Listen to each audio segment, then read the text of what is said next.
Monday, August 24th. When I first started out doing carpentry work, it was in the probably around 1975, 1976. Me and one of my buddies named Mark, we went to work for a carpenter. Carpenter was at the church there where we went to church, and he asked us if we wanted to work, and of course we did. We needed money to put gas in the car and have a little money for the weekend, which is important when you're in high school or just out of high school. You're still trying to spend some time with your buddies before you settle down and go try to make a career or a life. But anyway, so we get offered a job, and we say, well, what do we need to bring with us? And he says, you just need to bring a hammer. That's the main thing. You just get you a hammer, a hammer you like, and bring it, because that's what you're going to be doing. You're going to be doing a lot of nailing. And so me and my buddy Mark, we go to the store, and we find some hammers. I get one that looks something like this back then. And of course, it's the cheapest hammer on the shelf, because I'm just thinking a hammer's a hammer. And I don't want to spend any extra money because I might need gas money for the weekend. Well, my buddy Mark, he even gets more clever, and he just digs around in his dad's garage and finds an old hammer, and he doesn't even have to buy a hammer. He just brings an old hammer that his dad had on the shelf there in his garage. So anyway, we show up at work, and sure enough, basically our job is nothing more than to hammer nails, so that the other carpenters that know what's going on, they don't waste time driving the nails. They spend time measuring things, figuring things out, cutting all the material, putting the material together, marking the material off. They do all that, the stuff that you need the skills and the experience for. So one of the big nailing jobs in the late 70s in Kansas was nailing off the underlayment on the floor. Now, in the late 70s, we hadn't started building houses on cement slabs yet. I mean, we did a few, but not too many. They were all done on chain walls made out of concrete blocks with piers in the middle and whatever, and they were elevated up off the ground. So when you build the house, the first floor you put down is called the subfloor. It's just good, strong, sturdy wood, but it's not very smooth, and it's not, the edges aren't always the right height and things like that. They don't match up perfect and everything.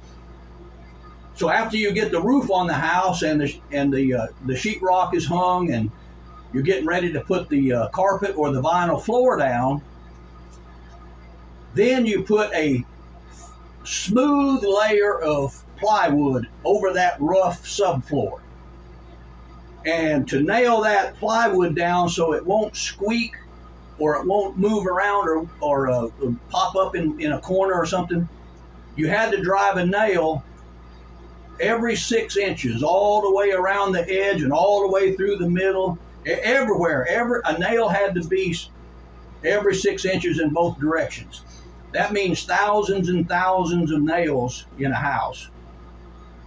So that was the main job for me and Mark.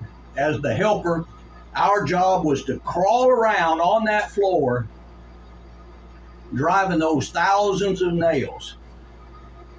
Well, me and Mark, we're on our hands and knees driving the nails.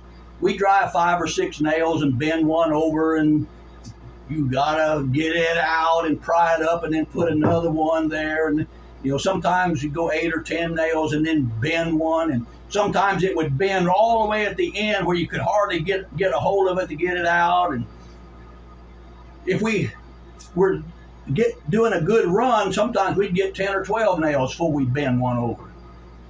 So anyway, me and Mark are in there, and we're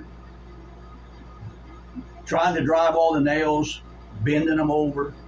But one of the old-time carpenters comes in, and he's got his cup of coffee, and he's taking his break, and he walks in the room to see how we're doing. And he watches us for a while, and he sees that we're bending the nails, every 6 nails, every 10 nails, whatever we bend the nail, got to waste time pulling it up and different things. And he hears me and Mark talking, and me and Mark are talking about, man, something must be wrong with this hammer. I don't know if I like this hammer. Something's wrong with this hammer. I got to get me a different hammer. We just keep blaming the hammer because we are bending the nails over all the time. Well, the old timer's standing there watching us, listening to us, and he sets his cup of coffee down, and he comes over to me and said, "Hey, Jim," he said, "hey, that's a nice looking hammer. Let me see that hammer." So he gets on his knees down there, and he takes my hammer. Bing, bing, bing, bing, bing, bing, bing, bing. He drives about 25 nails in a row, drives them fast, never bends one. Perfect. He hands it back to me. He said, "Man, Jim," he said, "that's a nice hammer." He said, "Mark, let me see your hammer." So Mark gives him the hammer that he just took out of his dad's garage. He goes bing, bing, bing, bing, bing, bing, bing, bing. He drives 25, 30 nails with his hammer. He hands Mark back his hammer and said, "Well, hey man, that's a nice hammer too." Gets up, gets his cup of coffee, walks out of the room.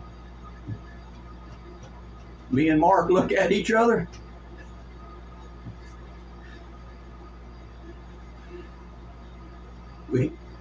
We had to admit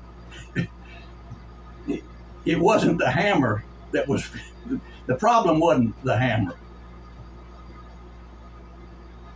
I'll see you in church Sunday.